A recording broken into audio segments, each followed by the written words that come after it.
नमस्कार मित्रांनो, मी राधिका फराटे. आयएजी भारत प्रस्तुत शेतकरी कट्ट्यावर तुमचं स्वागत करते. आज आपण बोलणार आहोत भाजीपाला पिकांमध्ये पाणी कसं वाचवावं याबद्दल.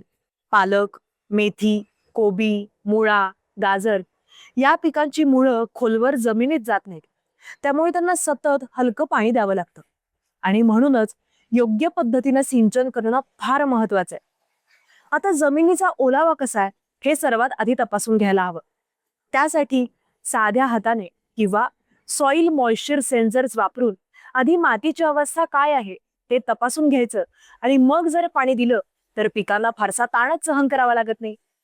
त्याबरोबरीनेच जर तुम्ही पिकांच्या भोवती योग्य पद्धतीने मल्चिंग केलं तर जमिनीतला ओलावा व्यवस्थित टिकून राहतो. मग त्यासाठी तुम्ही गवत, पानांचे घटक किंवा हलकं प्लास्टिकही वापरू शकता.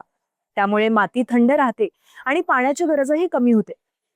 शक्य असेल तर रिसायकल्ड वॉटर वापरा.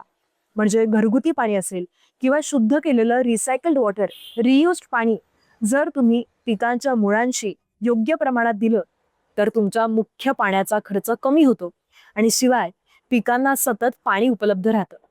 आणि याबरोबरीनेच सिंचनाची नोंद ठेवणंही तितकंच आवश्यक आहे.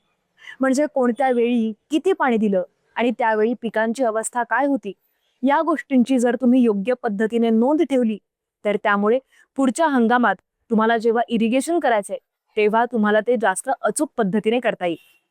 मला वाटतं की नक्कीच तुम्हाला या व्हिडिओची माहिती जी आहे ती नक्कीच उपयोगी ठरेल.